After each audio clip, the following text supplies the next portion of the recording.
Hey everybody, welcome back. If you're new here, hi, I'm Mercury. So today we are on the march to Thanksgiving. That means we are doing a lot of cooking this week. A lot of cooking. So much cooking. It's okay, I like cooking, so it all works out. One of the things that I'm making for Thanksgiving is the sweet potato pie. Now for the past few years since I started the diet that I'm on, I haven't been able to top it with marshmallows because there are no commercially made marshmallows that don't use refined sugar that I'm aware of that I can eat. But you may recall I previously had found a marshmallow recipe that I can have. So I'm gonna work on making the marshmallows today, and then another day when I'm making the pies, we'll be able to top the pie with the marshmallows. So I'm super excited. My sweet potato pie is going to have marshmallows again this year. I can't even put into words how happy I am about this, because it's like, this has been the dish. This is the dish I have made since I was a kid. This has been my contribution to Thanksgiving every year since I was a wee little one and I could first learn to cook. This was my dish. And the fact that like it was always missing this the past few years, it was good. It just wasn't quite the same. I'm hoping this is gonna help bring it back. I really hope it does. So I'm very excited. But for today, marshmallows. Let's go to the kitchen. So the website that it comes from is called Our Paleo Life, and I will put a link to the website in the description of the video. But let me show you all the ingredients and the tools that I'm gonna need to make this, because this does call for a few extra tools that you may or may not have laying around. So let me show you what you need. As for ingredients, we're gonna need some gelatin, vanilla, salt, honey, and water. That's it for the ingredients. It's pretty straightforward. But what we are gonna need is the stand mixer. Yep, I had to get the heavy duty machine out.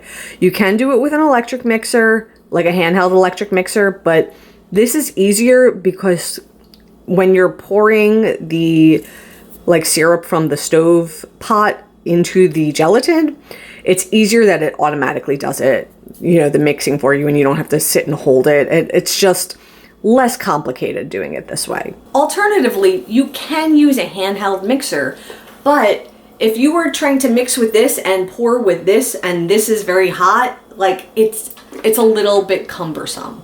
So that's why I pulled this out of the closet. I have it, I'm gonna use it. It'll just make it easier for me to do this. Two other things that you're gonna need: saucepan and a thermometer. Candy thermometer ideally, but a cooking thermometer that will be able to read the candy temperature. So, thermometer. And the other thing that you're gonna need is an 8x8 pan. So I opt to use the disposable type of pans for these because my trick is that after they're done, I invert it. This is very soft and bendable. I'll invert it and push the marshmallows out like that. The way the recipe is written, you could use a standard 8x8 pan and use parchment paper and line it with parchment paper so you can lift them out. So I have these. These are great for inverting. This is the way I'm gonna do it today.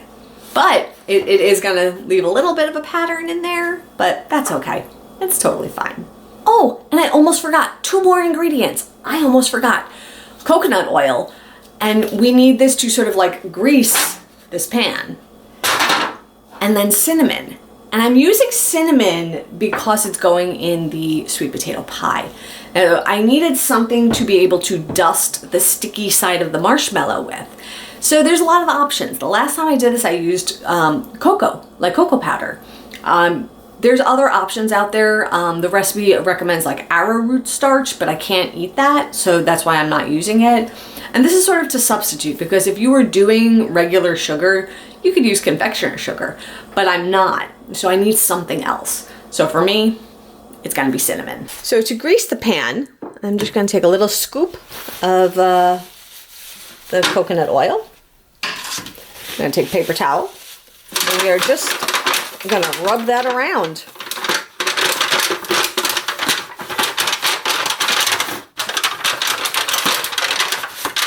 It's also important, since this is a textured pan, to sort of get into all the little nooks and crannies. Otherwise, those are places where the marshmallows can stick. Then I'm going to take some cinnamon and sprinkle, sprinkle.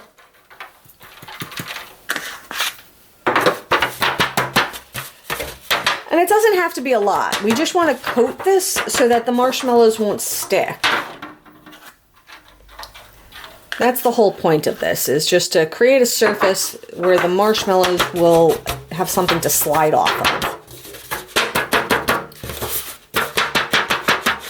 Now that the pan is prepped, I'm going to put it to the side, and now I'm going to set up the gelatin. So it's going to be the gelatin and the water, and it's got to bloom, which basically means it has to absorb the water and it has to start becoming gelatiny, right?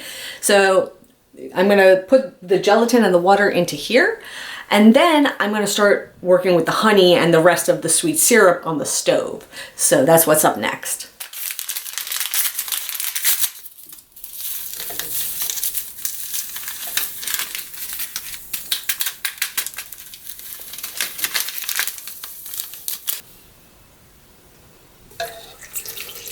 Next up, in my saucepan, I need to combine the water, the honey, and the salt, and I have to let it come up to 242 degrees. It's an awfully specific number. And you have to do it slowly, so you have to be very patient with this part. Don't put it on high. Let it roll on up to that temperature. So that's what we're gonna do.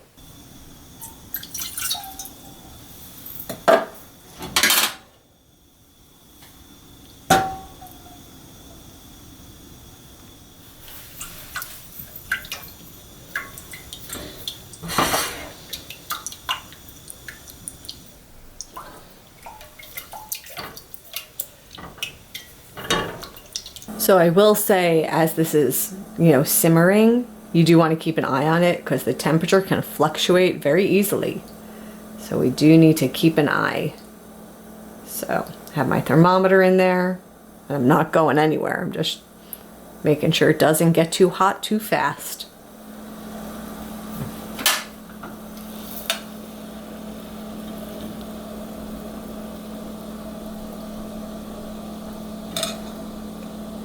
And we are at temperature. Okay. Now I have to very slowly pour this into the gelatin mixture.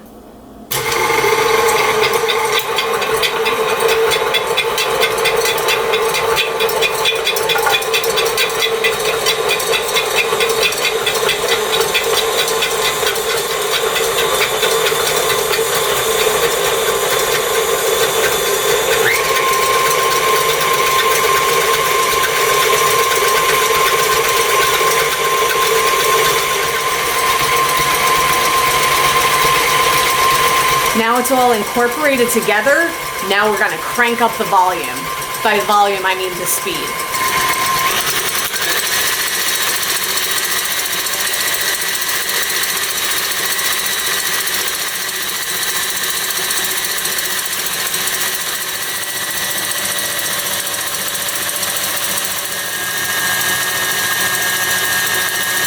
It's getting close to done, so now we're gonna put in the vanilla.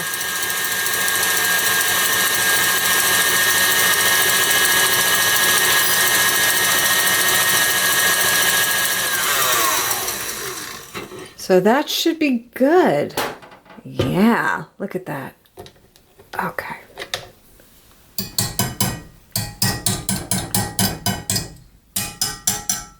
Excellent. So I'm going to remove the bowl. I'm going to slide this back out of the way. And we'll put this here. And now we're just going to pour this into here. Pretty straightforward.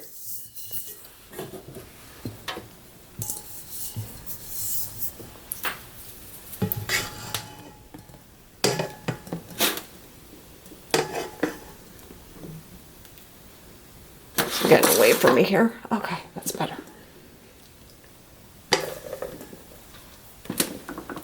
Okay, now we're just going to smooth this out. Try to get it nice and even and level. It doesn't have to be perfect, just want it to be fairly uniform so that it kind of sets at the same rate. Because if you have it very thick on one side and very thin on the other side, it won't be setting up evenly.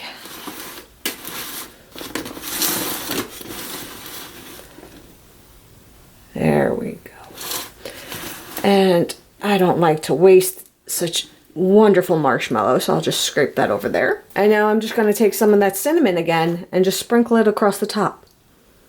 I'm gonna go very light on this. This is, again, it's just for dusting reasons, but because this is still not fully set, I can't really shake it around. So I don't wanna go too wild with this. But I do want a little bit so it's not too sticky. Gotta strike a balance in that. Now that marshmallow has to set, this is where patience comes in. We have to put on our patient pants and wait. We have to wait. We have to wait. The recipe says at minimum 1 hour. I'm gonna let it go far more than 1 hour. It says ideally 4 to 6 hours. I'm gonna let it sit closer to that. So we wait. We wait. So the marshmallows are all set. So they are in here, they're all jiggly, but they're solid. So I have to flip this over, and these are my food scissors. I literally use them for food. I put them in a dishwasher, and I'm just gonna cut out the marshmallows that I need. And then again, I'm gonna use the cinnamon to sort of dust the edges so they don't get super sticky. So that's what I'm up to.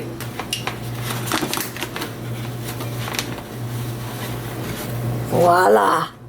Look at that. Easy peasy lemon squeezy.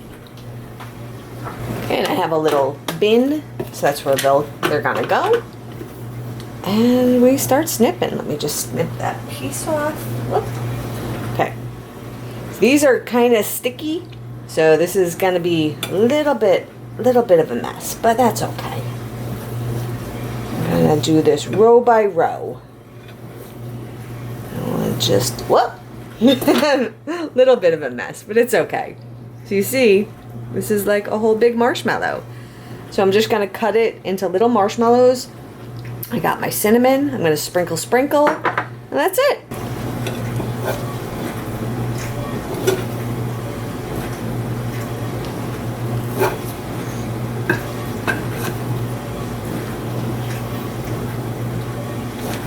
So my marshmallows are done. They're all jiggly and wonderful. So this is about half of them. I had to use two bins to store them. So basically, I just snipped them up, rolled them around in the cinnamon, and now they're not so sticky because they have the cinnamon coating on them. So when I get to the sweet potato pie, these are gonna go on top, and based on the fact that I have 2 of these, I have a few extra. So maybe I'll top some cocoa with them too. But with that, I'm done for the day. I'll see you all real soon. And until then, stay inspired by everyone. Take care.